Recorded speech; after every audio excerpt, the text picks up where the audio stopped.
Jack Gantos is an author who has written novels for all ages, ranging from elementary age students all the way to adults.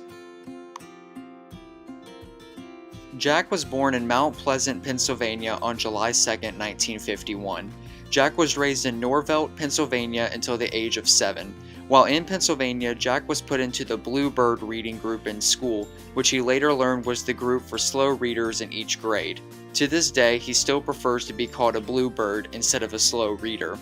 When Jack turned 7, he and his family moved to Barbados for a few years. He attended British schools that put a heavy emphasis on reading and writing. Jack claims that by 5th grade he had learned 90% of what he knows today. Jack Gantos claims that his writing career began in 6th grade when he read his sister's diary and decided he could write better than she could. Often, Jack would sit outside of the teacher's lounge at school and write down the stories he heard within the room, and many of these stories he had heard later became books that he wrote. When Jack graduated from high school, he became desperate for college tuition money and felt trapped in a dead-end job. He recklessly accepted a job to sail a 60-foot yacht full of illegal drugs from the Virgin Islands to New York City. He and his friends would get arrested and were originally sentenced to 6 years in prison. While in prison, he began to truly write, which helped him cope with what he called the worst experience of his life. After being released from prison 1 year after his sentence, Jack attended Emerson College. In college, Jack met a friend named Nicole Rubel, who would be his illustrator for his novels.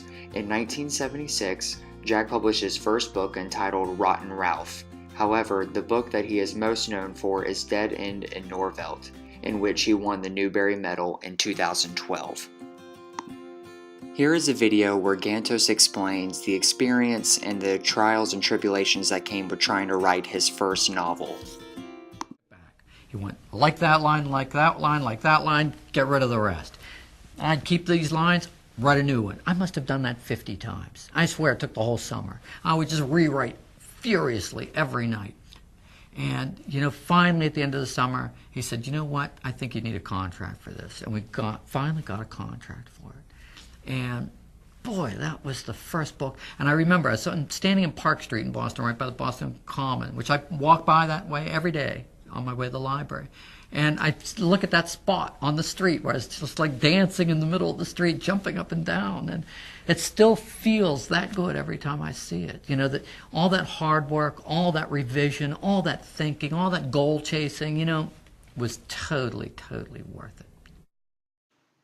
Gantos was also nominated for many awards such as the Michael L. Pritz Award, Guardian Children's Fiction Prize, Cyber Medal, Dorothy Canfield Fisher Children's Book Award, and the National Book Award for Young People's Literature. Jack Gantos has written a wide variety of novels, including an autobiography of his time spent in the drug business and in jail, and he also has written both adult novels and children's novels. There are two main series of children's novels that he has written. The Joey Pigza series travels through the life of a young boy who struggles with ADHD. These novels tell outrageous and funny tales of Joey's adventures, but it also reveals the struggles and hardships of a child dealing with ADHD. The series deals with Joey's determination to make a name for himself even when the odds are against him.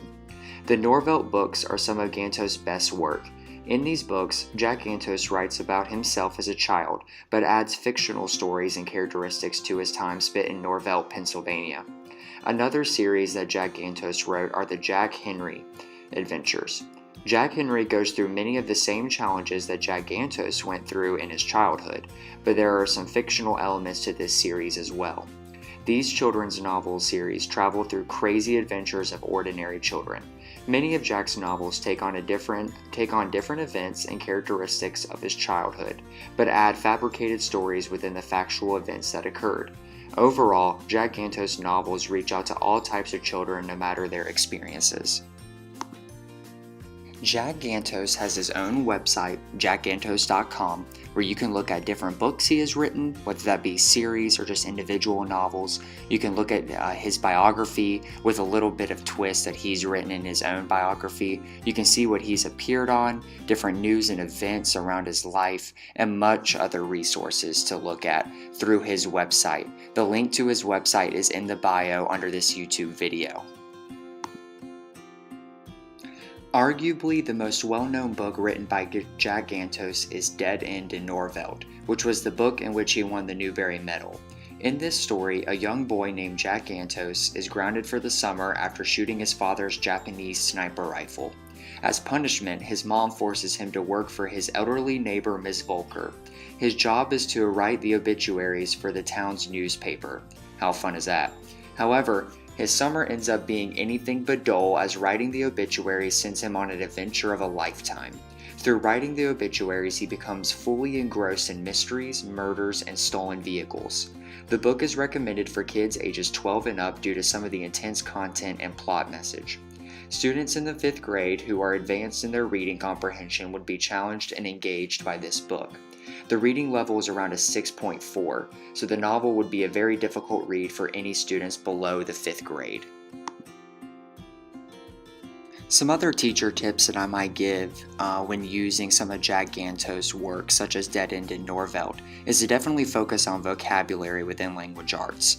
Gantos uses a lot of variety of vocabulary that's very challenging for elementary students, so it'd be a great opportunity to teach them key words and sight words in long chapters and in long novels. Also, definitely correlated with social studies as well. So if you have a lesson that deals with both language arts and social studies, his novels, such as Dead End in Norvelt, can correlate both with language arts and social studies, where, for example, in Dead End in Norvelt, Ms. Volker, one of the main characters, has a Today in History page in the newspaper where she writes an important event that happened on that day in previous years.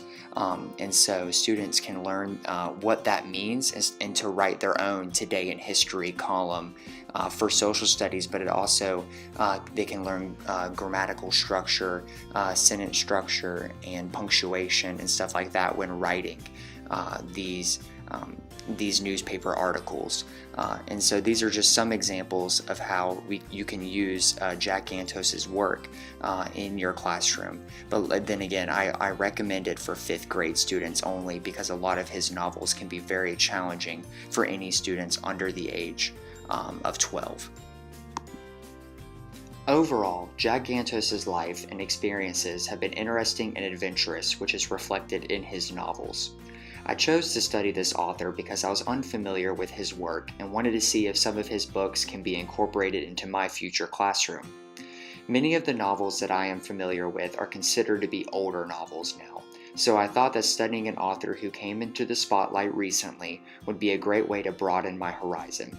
His chapter novels can be great books to develop units on when describing the importance of characters, plots, and setting. Also, many lessons on how the illustrations in a novel can enhance the story can be done through many of Gantos' novels. Gantos' novels have been anything but ordinary, much like his life.